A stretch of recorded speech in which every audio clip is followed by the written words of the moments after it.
This mighty metropolis stretches 1,600 square kilometres. It's one of the world's busiest cities, crammed with people. But danger lurks beneath the city streets.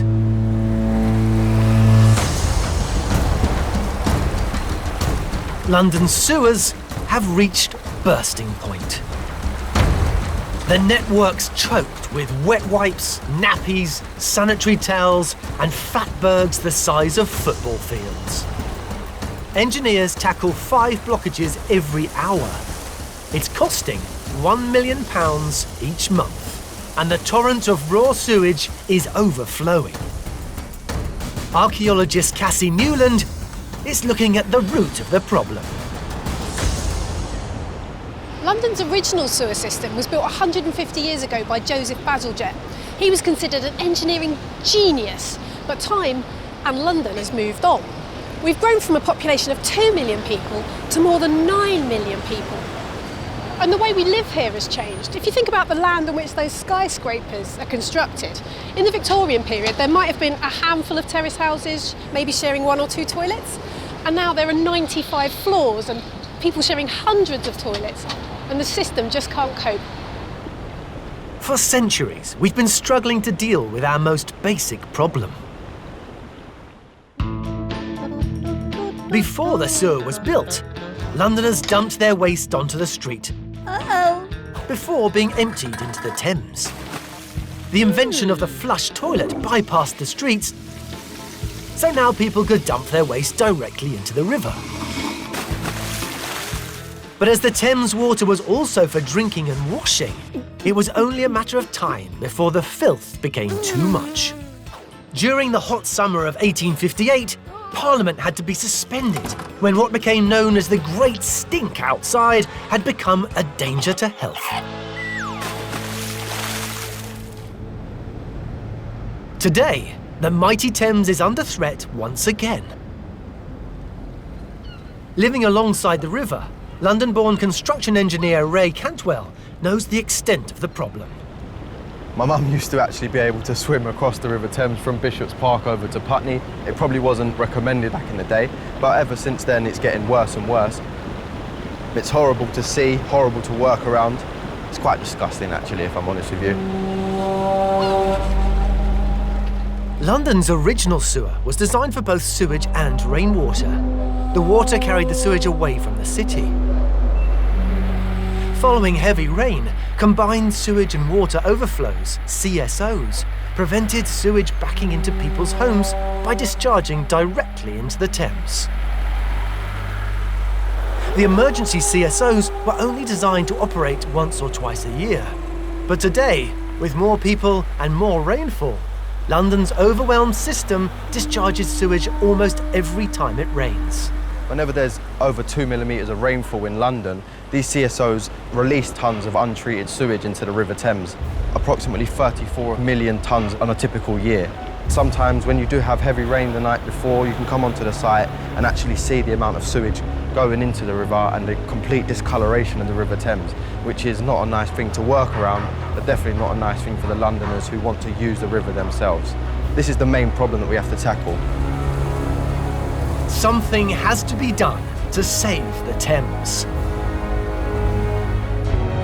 So engineers have started one of Europe's biggest construction projects.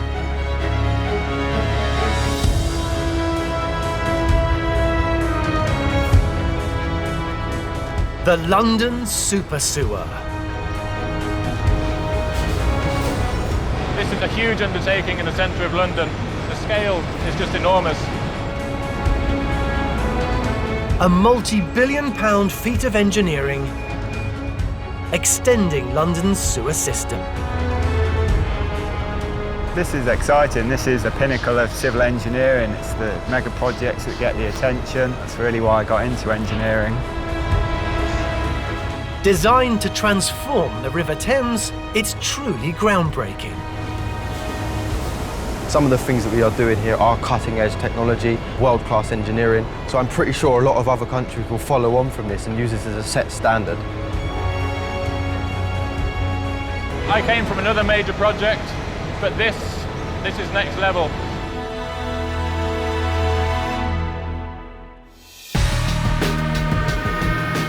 The super sewer will bring the existing network into the 21st century. The combined sewer overflows, CSOs, will be connected to 24 deep shafts. Under the ground, 32 kilometres of tunnels will thread their way through the tangle of the city's subterranean infrastructure.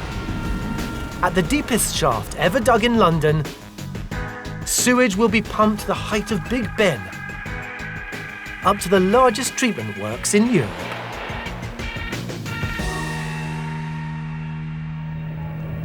There are approximately 54 sewage outlet points across the River Thames. The Thames Tideway Tunnel project aims to intercept these worst offending CSOs, send them into our tunnels and our shaft down to Beckton sewage treatment works. In essence, once the project is completed, we hope to reduce the amount of untreated sewage that is released into the River Thames every year by about 96%.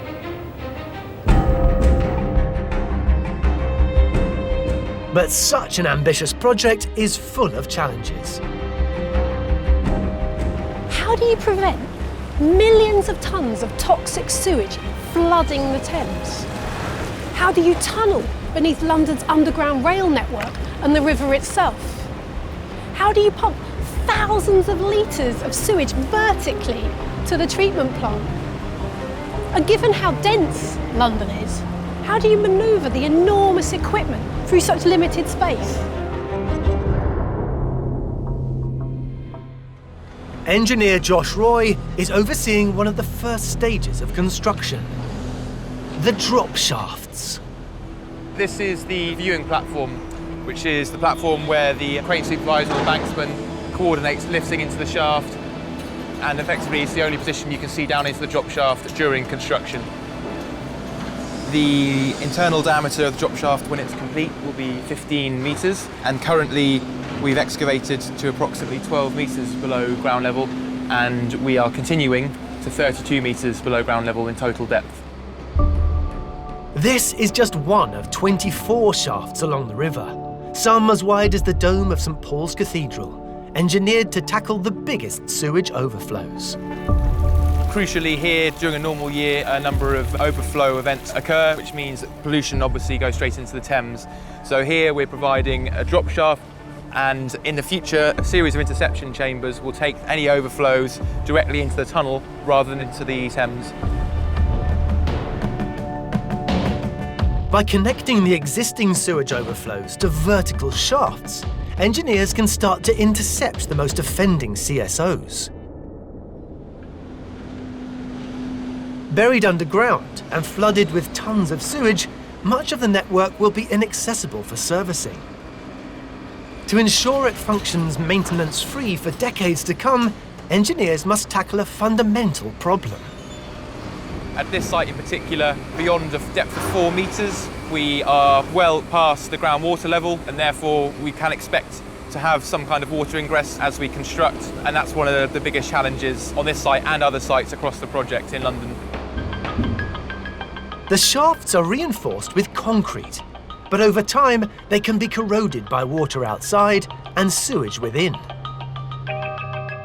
Under the microscope, concrete is laced with tiny capillary channels. Water and sewage can permeate these capillaries, causing irreparable damage.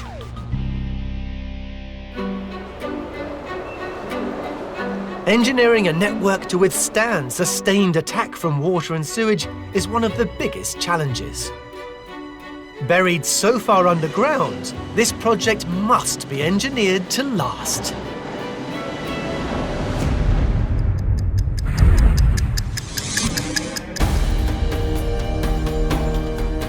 To find long-term solutions, archaeologist Cassie Newland has travelled to the ancient city of Knossos on the Greek island of Crete to see a 4,000-year-old Minoan marvel. This is Europe's oldest city, the London of its day. While we were busy dragging rocks around at Stonehenge, this was home to up to 100,000 people. But sustaining so many people in this landscape wasn't easy. So the great challenge of a city like this is getting enough fresh water for people to drink. It's very hilly, it's very rocky, the weather is very seasonal, so you have great dry periods followed by torrential winter storms. And all the fresh water has got to come from springs on the opposite side of the valley. Once it's in the city, the real challenge is moving it around to where it's needed. Sometimes the water's going downhill, but sometimes you've got to pull it up. The Minoans thrived here because they understood a basic principle of water. It always finds its own level. So by using a stream on the nearby hill, they were able to direct the water down and up again across the city.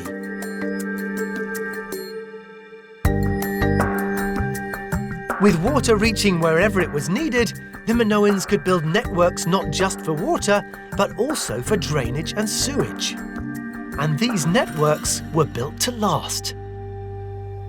So we're really lucky to be allowed here because at the bottom of this hole are in situ terracotta pipes. Now the pipes were designed to bring the fresh water in for drinking. They're a very special shape, sort of like a very long, thin cone. So the entrance at one end is slightly wider than the exit at the other. This allows them to fit together really snugly, excluding air and making sure that water pressure is maintained within the system.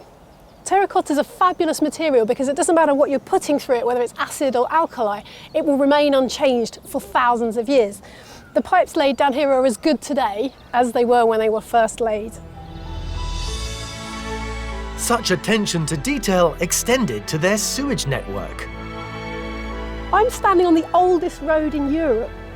4,000 years ago, when engineers constructed this, they put in a huge central drain to take all the water from the palaces and the courts above it.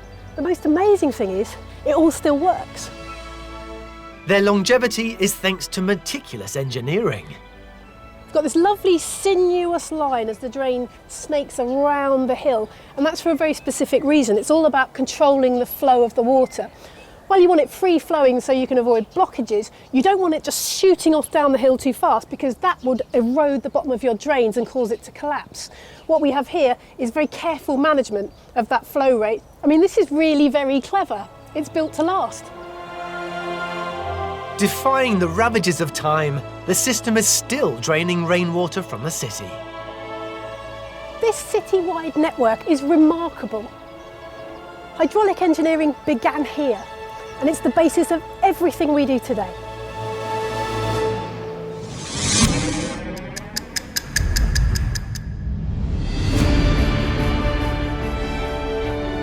At the super sewer, engineers must ensure the buried network will remain as maintenance-free as Knossos. The sheer capacity of the shafts will help control any surges. But the bigger problem is waterproofing.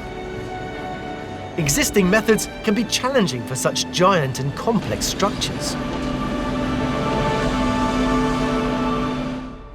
To apply a sheet membrane waterproofing system is quite labour intensive. It requires access at a later stage along all sides of the shaft and at height, so it becomes a safety risk. So if you can reduce the number of processes required to complete the structural lining, including the waterproofing, then of course you're reducing the number of man-hours on the project and you're hopefully improving safety and reducing risk to the workforce. At the shaft, there's a revolutionary solution. A chemical treatment is added directly to the concrete mix. Reacting to the water and cement in the mix, the chemicals grow into crystals, filling the capillaries. As the crystals duplicate, they create a network that stops water passing through. The impermeable barrier will hopefully be as effective as the terracotta used by the Minoans. All right, guys, are we setting up to any batching now? Yeah, we're getting ready now, yeah. Perfect for simultaneously strengthening and waterproofing, this innovative treatment will protect the site long into the future. Okay, so we're now batching the concrete mixture. So just behind me you can see two silos that are both batching at the same time into one pump.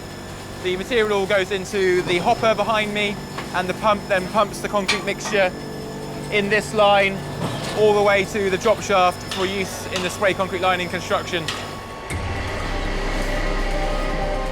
The exposed ground in the shaft is unstable, so the mix is designed to set quickly.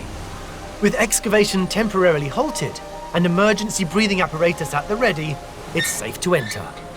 Right. Each 1.2 metre vertical lining requires 130 tonnes of the mix. Around here. Cap, it's a bit slippery. But there's a risk the mixture will set before the work is completed. Okay. The solution is an ultra-high pressure pneumatic hose. Don't cross the red and white line, basically. Simple as that. The mixture is propelled at 4,000 psi, enough pressure to cause serious harm. So here we are at the bottom of the drop shaft. We've tested the mixture at the surface, and now the concrete mixture is being applied as a spray concrete lining, incorporating the crystallising agent as a waterproofing measure. With the pump working at full power, it takes just minutes to protect the section. It's great to see the spray concrete lining application in person. It's really quite a challenge that has been overcome here. With its longevity assured, the super sewer network can start to grow.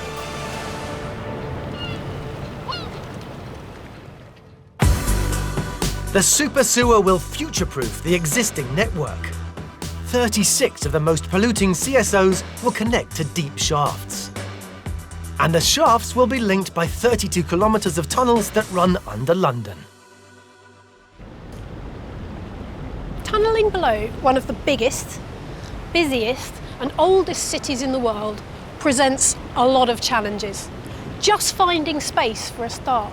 Here we're surrounded by listed buildings, architectural gems and historic monuments. And that's just above the surface. When you get below ground, it's even more complicated. You've got all your existing infrastructure, so that's the Victorian sewage system. It's your water main, your gas main. It's your electric cables and your telecoms cables. It's the tube and all the pedestrian walkways that go with that. And that horrible tangled network is set inside 2,000 years worth of archaeology. London is just built on more London. You can't put a spade in the ground around here without finding something interesting. And then there's the river, without which none of this will be here, but which makes the whole of the subsoil completely waterlogged and difficult to dig through. And they're not just digging any old tunnels. These tunnels are big enough to drive a double-decker bus through. Engineers need a machine that can work under the most difficult circumstances. But strewn with obstacles and with the weight of London above them, the team face a seemingly impossible challenge. The solution is found in the battlefields of the past.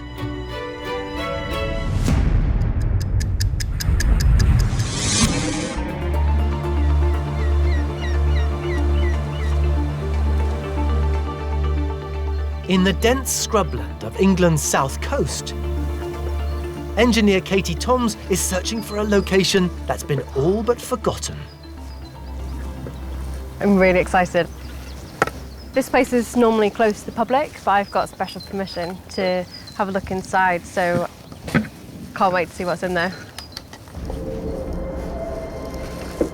Extending over 180 metres into the chalky earth. This is the Winchelsea Tunnel. Lots of graffiti on the walls down here, lots of initials, which is quite nice to see the history of it, really. The tunnel's origins stretch back to World War I.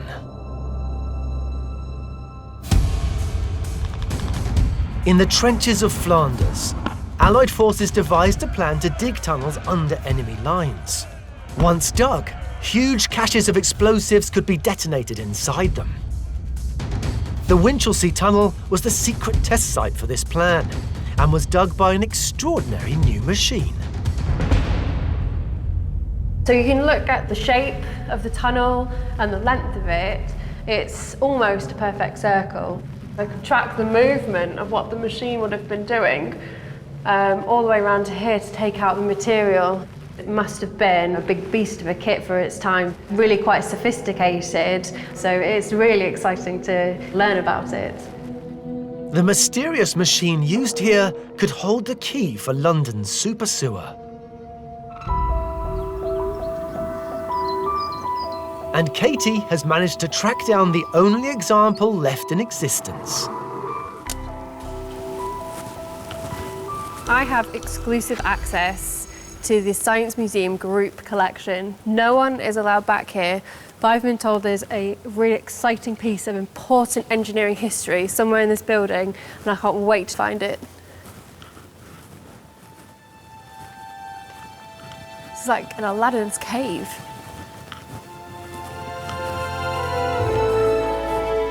And here it is.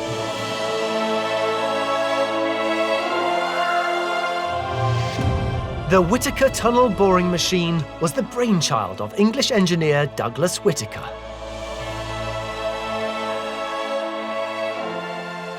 So this is the cutting face, you can see here. It's got the buckets on the outside. There's the cutters here, which would have excavated the material. The buckets, as it moved, would have collected it. But Whittaker's amazing machine didn't have the best of starts. The ambitious plan in the World War I trenches failed, and his machine was left buried under the battlefield in France. And this example was part of a cancelled attempt to dig a channel tunnel between England and France in 1921. This one is a little bit larger than the one that would have cut the Winchelsea tunnel, but the size of the buckets is similar, and that would have given the uniformity of the markings that we saw in the chalk, caused by the large rotary movement that would have helped the machine advance down the tunnel. But despite its failings, Whittaker's extraordinary tunnelling beast contained a vital innovation. Rock contains cracks, faults and folds. When tunnelling underground, it's vital to keep the pressure balanced. If the excavated material or spoil is removed too quickly, the sudden change of pressure can cause a collapse. Whittaker had the solution. What Whittaker came up with was this corkscrew conveyor, which takes the material collected from the buckets all the way down the length of the machine. This is a very simple mechanism, really. The material goes in as it's being excavated, and then as it moves around, the material is taken along the whole length of the machine and then is collected right at the end. It's simple. Whittaker's corkscrew technique meant he could remove just the right amount of spoil at any one time. The corkscrew and the cutting mechanism were calibrated to the same rate to make sure that that was balanced correctly to stop the tunnel from caving in. Whittaker's tunnel boring machine, or TBM, was the forerunner of a technique now used all over the world. Whittaker's combination of the rotating cutting face and the screw conveyor really have become the blueprint of all future TBMs. This is such an amazing piece of engineering.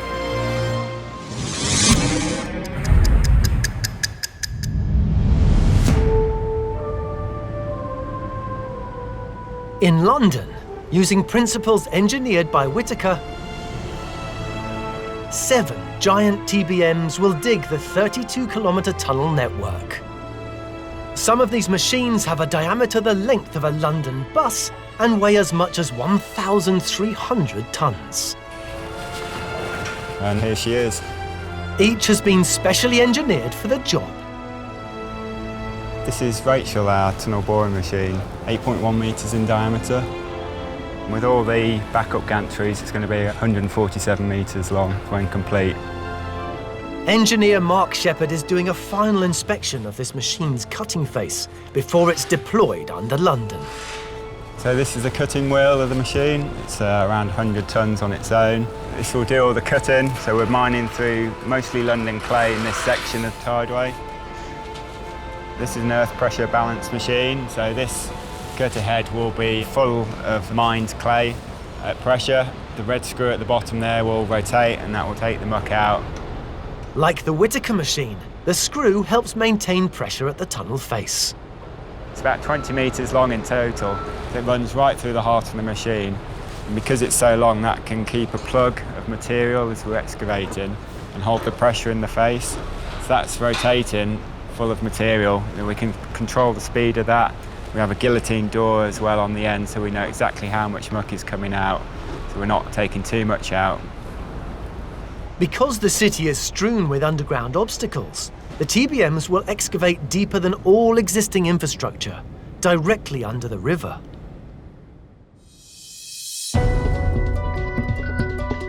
Lowering them down the drop shafts is a precision operation. But once in position, they'll advance 8 meters per day to connect all the shafts together. The project is just enormous. Site manager Paul Hallows is venturing down to one of the biggest tunnels on the project. Having already excavated 300 meters, he's inspecting one of the mega machines in action. It's absolutely enormous. We still get the buzz every day from coming here. So, we're at the front of the TBM now. Just beyond me, you can see, that's the bulkhead. Just beyond the furthest away part, you can see the TBM. That's where the cutting disc is, which is turning about 2 RPM. Beyond that is the earth. Above us is the river. We're at the business end. All the spoil in front of the TBM, that's being cut away. It's then dropping down into the invert in the front of the machine there. Coming up this screw conveyor here, dropping down into the conveyor, then it's away, all the way down the tunnel on conveyor belts, up to the surface, and gone from sight. This is a huge undertaking in the centre of London. Cheers. As the cutter moves forward, Paul and the team build giant concrete rings to support the new tunnel. The further the TBMs travel, the more segments are needed. Up at the surface, a seemingly endless supply keeps the TBMs fed. With access through London's streets so difficult, the segments are transported by barge along the Thames. Safely on site, they're craned down the shaft to join the TBM's automated production line. Each tunnel ring gets brought into the tunnel by the loco, it's put on the storage cassettes. From the storage cassettes, it's picked up, carried up to the front. You know, this is one of the last segments of the next ring. This weighs in excess of 5 tons, something like that, depending on which plate it is. At the front of the machine, the huge segments are picked up by suction, rotated to where they need to be, and fixed in place. We excavate in 1.8 metre increments. So every time we advance 1.8 metres, we retract the rams, we build one of these concrete rings. These concrete rings, 1.8 metres wide. There's 8 of these sections make a complete ring. There's over 40 tonnes per ring. Once a complete ring is then built, then we can excavate, start again, start another 1.8 metres. This is what we're going to be doing for the next 4,500 metres.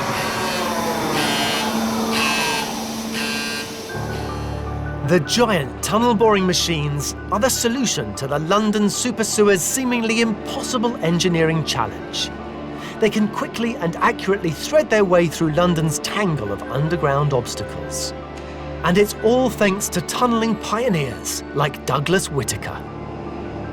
The engineers of the past, you can only be impressed by them. Everything we're doing now is as mechanised as possible. Now we're just concrete lined, rapid progress, much better environment to work in, but hats off to them.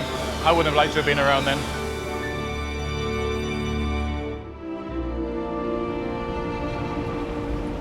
The shaft is so deep, it could swallow Big Ben here. And there's a really good reason for that. It's about creating the perfect self-cleaning velocity. And you do that by controlling gradient. Too shallow, nothing goes anywhere. Too steep, and the liquids separate out from the solids, leaving them behind to accumulate and form blockages. Over the 30 kilometres of this tunnel, the perfect gradient dictates that you have to end up 88 metres below ground.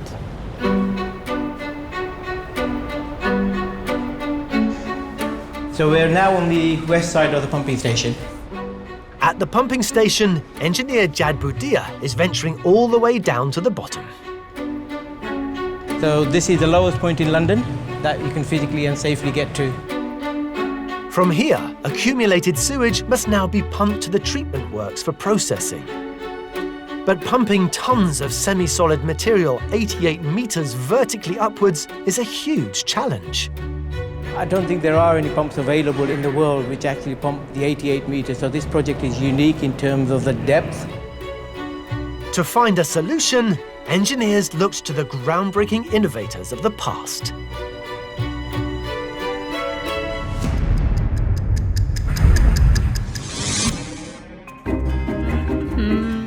A third of Holland lies below sea level, at the mercy of the water. To keep their land safe, the resourceful Dutch people had to keep one step ahead. First, they built hills to keep dry.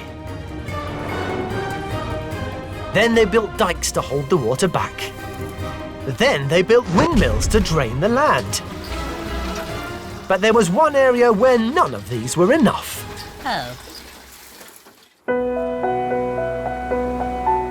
The Friesland region is a 5,500 square kilometre area of flat land bordering the North Sea. Its history is punctuated with fierce storms and devastating floods. Marine engineer Kees Storm has seen the damaging effects on the land. Friesland is one of the wettest areas, and that's because north, west and south we are surrounded by water. So that was always our biggest problem.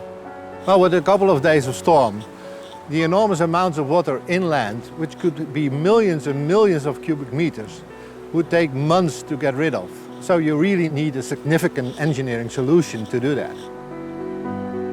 Saving this land seemed an impossible challenge, but one Dutch engineer thought he had the answer.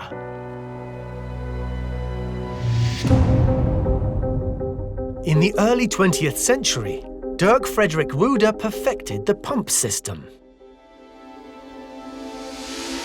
And in 1920, he built this.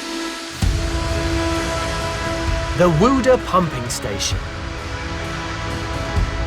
At the time, the largest and most technologically advanced steam pumping station in the world. And it could hold the key to the super sewers problem. I love coming in here, and it's a beautiful sight to see the machine running smoothly and steadily. The heart of the station was the centrifugal pump. Inside a centrifugal pump, a shaft-driven blade called an impeller rotates. As the impeller accelerates, fluid is sucked through the inlet port at the centre. The velocity propels the fluid to the edges and out through the discharge port at the top. Well, as a marine engineer, on board of ships we used also centrifugal pumps. But I've never seen a size like this, with immense height and even higher. The giant pumps are driven by enormous steam engines. And these steam engines were originally fed by 8 large boilers. Similar to those used on the recently built Titanic, there was more than enough power on tap. So these massive pumps require a lot of horsepower, and that's why we require each engine to have 500 horsepower, which is equivalent to a beautiful sports car. Just to give you an idea of the capacity of all the 8 pumps, if you fill up this whole building up to the rooftop with water, and all the pumps are running like now on a steady speed, the whole building is empty in 2 minutes only. The ability to shift such volumes so quickly is thanks to the gravity-defying engineering inside the pumps. To show you what is working inside the pump, I will do a demo. And the first thing we will do is build the impeller. And we do it very simply by attaching the tube onto the pencil, like this, cutting the ends off, and then attach the impeller into the drill. So now my impeller is ready. Now we are going to prime the pump as we do in the main unit. To prime the pump, water is sucked into the tube. The pump is now primed, And if we start rotating, oh, there he goes. The centrifugal forces overcome the gravity and the pump starts pumping and getting me very wet. The brilliant simplicity of this ingenious system allows Wooda to continue pumping vast amounts of water even today. Now, even 100 years old, these pumps are still doing their job and are very important to keep the country dry.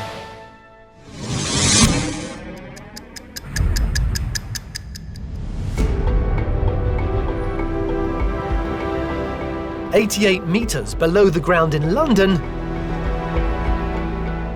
engineers have installed the solution to their pump problem.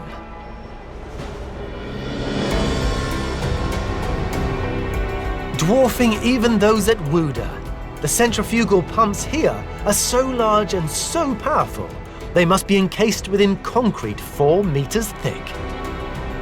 The technology of centrifugal pumps has been around for a long time. The only difference with the Lee Tunnel project is that the size of them are unique in the sense that they've never been made to this size. The pumps are really big here, they're effectively 2 stories high. Weighing over 50 tons, with a 2.2 meter diameter impeller, the pump can move the equivalent of 3,000 litres per second. And there are 6 pumps. The centrifugal pumps can actually cope with a lot of solid material, and it would be very difficult to actually take this up to ground level without pumping and using the pumps that we have. No other pumps would have the capacity or the duty to pump out the Lee Tunnel. Like Wooda in Holland, the pumps need a lot of energy to drive them.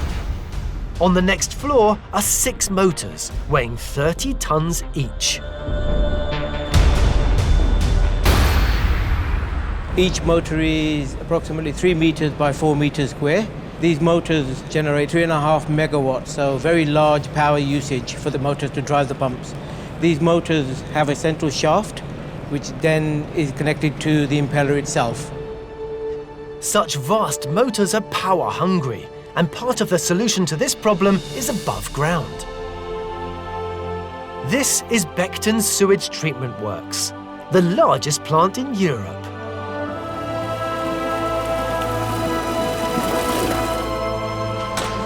We're standing on the flow collection chamber where the 6 pumps pump up to this level. They then transfer the flows through steel pipes up to the inlet works for distribution into the sewage treatment works.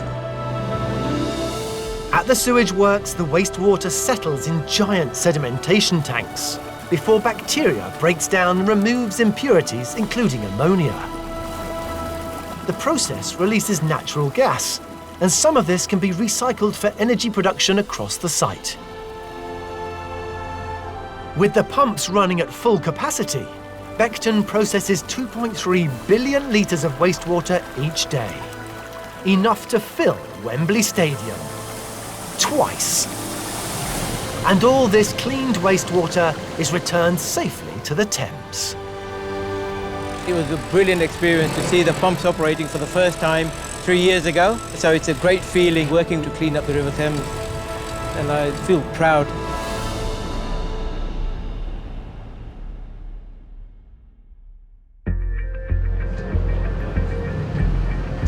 Since its inception in 2010, the super sewer has grown 30 kilometres from west to east London. This mega project is one of the biggest infrastructure works in Europe, including 6 of the biggest wastewater pumps ever used in Britain and the biggest and deepest shaft ever sunk in London. It has a storage capacity of 600 Olympic swimming pools worth of sewage. By the time it's completed in 2024 and the 34 worst polluting overflows are connected, pollution in the Thames should be reduced by up to 97%.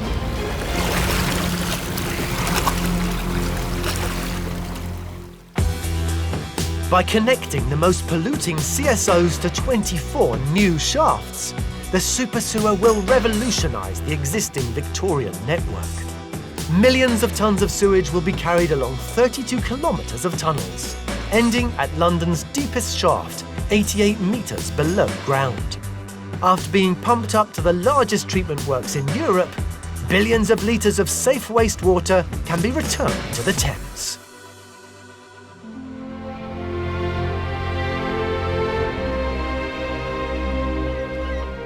The new super sewer has pushed the boundaries of construction.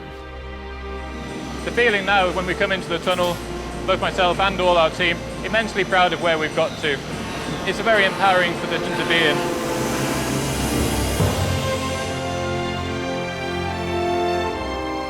By drawing on the innovators of the past and conquering the many challenges, the project will improve the lives of 9 million Londoners. I want to have an impact on the London area, the local residents, and being a Londoner myself, I have a clear passion for making sure this project is a successful one. And its success will be far-reaching. The new super sewer will serve this city for the next century and beyond. It will reconnect the people of London with their river. The success of the project will stand as testimony to the ingenuity of today's engineers. The Super Sewer team have succeeded in making the impossible possible.